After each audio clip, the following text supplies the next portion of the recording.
Hi guys, and welcome back to the channel. So the Detroit Pro wrapped up and we have some interesting results here. Let's go ahead and start with we're going to start with the classic physique first. Go ahead and start off with this Matthew Grego and Wesley Visser's kind of battle.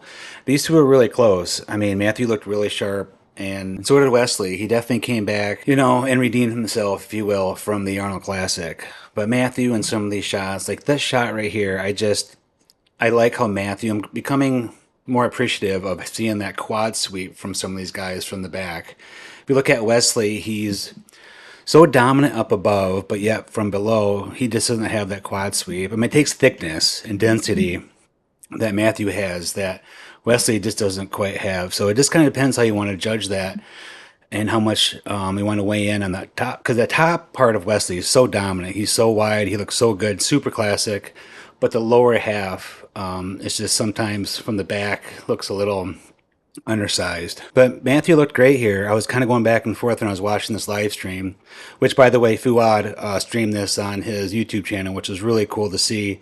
Just yeah, kind of a bodybuilding show put on by bodybuilders, and in a way with a nice plain background, and having the live stream free on the YouTube was just it was really nice. But yes, Matthew ended up taking the show, and now that kind of qualifies him for the Mr. Olympia, and I think he's going to be up in the mix now for sure. We got to remember, so have guys that haven't competed this year, like Terrence Ruffin, who has a show coming up at Pittsburgh, and I think he's going to be the best ever that he's ever looked. We got guys like Urs Kelsinski, who's going to be back at the Olympia, I'm sure, and Ramon Dino. So there's still a lot of guys up there, but I think Matt is going to be up there with these guys, battling it out for kind of that top round of guys. But yeah, no, Wesley, back to Wesley. I think he looked really good here.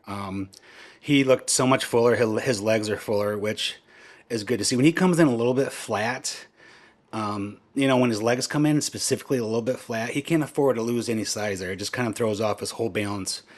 And so he needs to come in like he did here with nice full legs. I don't think this is all-time best, but definitely an improvement from the Arnold Classic. So here is the top five. There's some really cool showings here from a couple guys. The guy all the way to the left is Daniel Fabade, and he came in third at this show. And then the guy all the way to the right is Alex Kent. He is a newer guy out of the UK. Just got his pro card recently, and he came in fifth at the Fit World, I think about a week ago, that show was. So great showing for him, coming in fourth. Then in fifth, the guy second to the left there is Jack Eagles, another guy, up and comer, younger guy, new to the scene here, and he finished seventh at the Fit World, another UK guy. So yeah, those two guys are looking really good here. They both made improvements since the last show and their placings. So yeah, those two guys are definitely guys to look out for sure. Yeah, I'm really happy for Matt here, kind of getting some good momentum as he kind of rolls into the Mr. Olympia. And Wesley, even though he didn't come out on top here, it was a huge improvement. I'm sure he's happy with kind of redeeming himself a little bit from the poor showing he had at the Arnold Classic. So I kind of want to continue with my honorable mentions here with Jack Eagles. One thing I noticed about Jack is he is a really, really good poser. He just seemed really fluid last night. He just seemed like he was, a veteran kind of with his posing, if you will. He was just really classic. I love his lines. I love the way he presents his body. He's really good at presenting really good looks to the judges, and just really fluid on stage. And then also Alex Kent. I was really impressed with his physique too. Again, super classic, great lines, great proportions. And just like Jack, I think he should jump in a couple of shows and just, again, if anything else, get some more experience, but also just trying to get maybe a qualification for the Mr. Olympia. But overall, these two guys came in the show and looked really good. I can really see these two developing even more and just getting more and more competitive as time goes on. So really congratulations for these guys as well. Okay, moving on to the open bodybuilding. William Bonac took it. Great showing by him. He looked really, really good.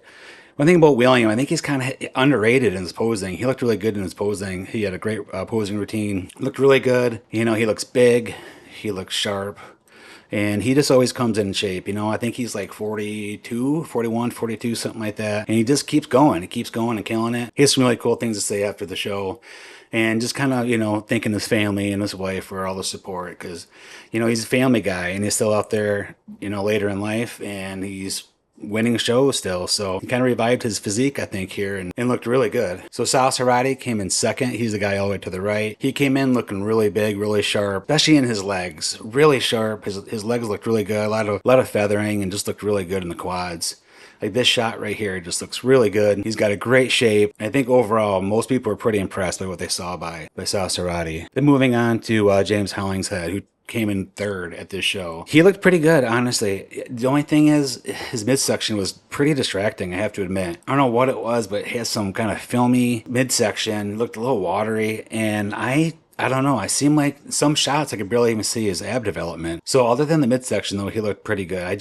Something's going on with that midsection. It was quite distracting, I'm not gonna lie. But definitely an improvement from the Arnold. I think he came in better conditioned, a little bit tighter, and overall is a pretty good look for him. Now in fourth, we have Ronald Gordon. You know, he's a taller guy. They just have a little more difficulty filling out those legs and the quad specifically, but overall, well-deserved fourth place. I think he looked really good. I think it was a good showing by Ronald here. Now moving on to something interesting. Fuad came out on stage and said he had to ask permission or something, probably from the organization. I'm not really sure what he meant by that. Maybe I misheard it, but maybe the rules and regulations from the IFBB. But he said, yeah, sounds like we can do anything we want. So now they created this kind of King of Detroit, which is basically the open winner competes against the classic winner and kind of does this fun pose down, which was super fun. It's never been done before. And then the audience can vote on who the winner would be out of these two. But, you know, looking at this, it's interesting because, like, Matthew does not look outsized by William at all, honestly. No, William's definitely way more denser. He's got a lot more muscle, especially in the back and everywhere. He's such a dense guy. But it kind of gives you an idea of what Matthew would look like if he chose to go up the open. And I think he could. It's just, I think these taller classic guys like Chris Bumstead, so with their stature, they just don't look like they're overpowered or anything. So I think definitely Matthew could someday be a real aesthetic, big, open guy for sure. All right, last up we have got guest posing from Samson Dauda and Martin Fitzwater, who are at the show. And this gives you kind of a good idea what Martin's looking like right now ahead of his Pittsburgh Pro Show.